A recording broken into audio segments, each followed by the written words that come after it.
Ladies and gentlemen, and cowboys of all ages, we got some amazing new gameplay from Evil West. I'm going to be breaking it down in today's video. We're going to be going through all of the juicy little bits that we got to see and giving you my overall final thoughts on the game leading up to launch, which is coming out on September 20th. So, before we jump in, if you are new to the channel, please make sure you hit the like and subscribe button. But let's talk about Evil West. The first thing that you're going to see that's glaringly obvious is the combat. Combat is a mixture of gunplay and abilities / melee combat as well.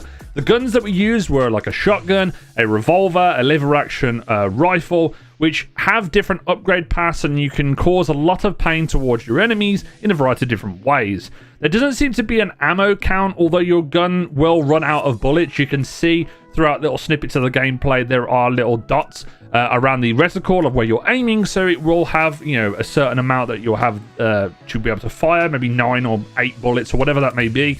But I don't know whether or not you're going to have an ammo count, so it might just be infinite, which I think is pretty cool anyway. Just let you go wild with how much you can shoot. The first thing that you have to take away from this combat is it seems very fluid and snappy, and will be the perfect combination of just different combos when it comes to your guns, when it comes to your abilities as well, being able to do like a flurry of fists, leap at things from a distance. There'll also be the ability to knock enemies up into the air and then juggle them by fanning the hammer, which I think is pretty cool, doing additional damage to them with either your weapons or, you know, there's this really cool tether ability.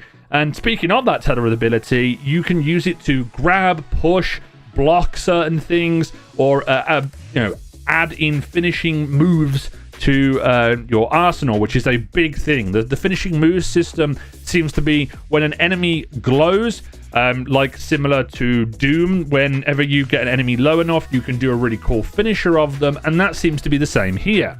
One of the coolest parts of the trailer is the fact that he does an uppercut and then just fans the hammer and continues to juggle an enemy. And another neat feature is the weak point system. You'll have like a small window of opportunity which will glow like yellow or white, and it will slowly go down. And if you hit the enemy within that time period, you're going to be able to do additional damage. It's like a little bit of a weak point combo thing. And this is probably going to be key when it comes to maybe bosses or mini bosses, tankier enemies, that type of thing. And from just the outlook of all this stuff, I think it looks kind of crazy. You know, arms are exploding off people. People are being turned into mulch, literally, from you just doing a variety of different moves. There's loads of different finishing moves, which I think are cool. There's even environmental hazards as well, which are pretty cool. And I like the look of what we got to see here when it comes to the overall combat. But let's just talk a little bit about the level design. There's just different environmental hazards as I've seen. There's TNT that's scattered around. There's spikes on the wall and stuff. And it doesn't seem like the game has a really open world aesthetic or a semi-open one. It was very linear. So it may be that it has branching paths in the future. It could be very much like how Remnant is, where even though it kind of feels open world, it's not, because there's certain areas that you go to and there may be different choices that you can make to go down different paths and fight different enemies, but it does just seem very linear compared to most games. And it's not necessarily a bad thing. I do think that the overall design of all the different levels is cool. We got to see like a blood factory, he said, where essentially there's loads of humans lying on this watery area, and they're probably getting harvested for blood. There's also a Western aesthetic to there as well. There was also like an Aztecian arena. So there's probably going to be a bunch of stuff to do with the lore, to do with vampires and such, and all different manner of demons. So I'm excited for that. We did get to see some really cool aspects of the upgrade and progression system in the game, i.e. upgrades to weapons. You have the Rentier revolver, the shotgun, and the lever action rifle, and these will all have 3 different upgrade paths that you can spend in order to upgrade things. This could be extra bullets, more combos for when you're in midair, like where you can like juggle even more, or even augmenting the damage output so they become more charged with enemies, being able to chain them on top of that. And it seems like you'll pay for this with cash that you get from killing certain enemies, open boxes, etc., maybe even from leveling up. But I think the leveling up aspect goes into the perk tree. The perk tree will require skill points to go up, and this will also have more additional moves that you can use in combat, increased damage effects, of existing moves that you already have, and it's fairly simple stuff that you'll kind of get within a progression system and that.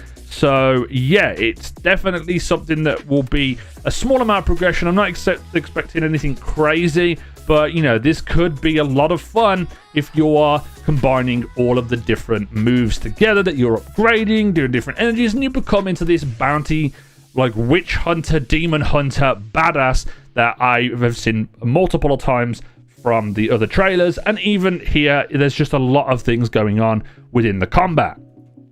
Lastly, we did get to see there was a boss fight towards the end of the demo, and it looked like a lot of fun. Hopefully there'll be a variety of different bosses that you can go through, especially with the finish that you got to do, where he literally sticks a shotgun in this flying demon's mouth and blows its head off. So that's fantastic. I'm not like all encompassing into the story that we have, because you don't really get to know the story until you actually play the game itself, so I can't really, you know, comment on it too much when it comes to this. But there seems to be like little mini bosses or heavier enemies, because we did get to see a little bit of that as well. He fights like this big hulking mass that's in the blood factory that he mentions, and that we fight him. You see the gameplay of it. He does like a cannonball type deal, has weak points and such. So it could just be a tougher enemy, or it could be like little mini bosses, and hopefully there's a variety of different levels and a variety of different bosses that you can go up against. So with that being said, what are my final thoughts on Evil West? It's exactly what I was expecting, and I'm hyped for it either way. I wasn't expecting some grandiose, amazing, like AAA experience that's gonna be hundreds of hours, or even like 30 to 40 hours. I have a feeling it'll be like 15 to 20 hours potentially, just from the looks of it. And it seems like there's a lot of progression in the combat, a lot of different tools in your arsenal to make you feel like a badass. I could be wrong, the game could be longer than I expect, but I'm hyped either way. It's something unique and different to what we already have on the market. It looks very much like Remnant and Outriders a little bit, but it doesn't seem as overly dark and gritty as I thought it was. It seems like you just are a Western badass, and sign me up for it. Give me the cowboy hat, give me the fan the hammer of the revolver, give me my tether ability or whatever the hell it's called, and let me just mess the hell up out of some demons. I think this is going to be a lot of fun, and I can't wait for it when it launches on September 20th this year. It's made by Focus Home Entertainment and Flying Wild Hogs, I think the name of the developer is called. So yeah, hopefully I'll be able to get this up on the channel when it does come out in September, and hopefully you guys will enjoy my mini review of it, or my is it worth it type series that I do when it comes to these newer games. So yeah, stay tuned for that. And if you've enjoyed this video and it has been helpful and you're excited for the game, please make sure you hit the like button, subscribe if you're new, and turn on the notification bell. As always, this has been It's Jimbo, and I'll see you guys next time.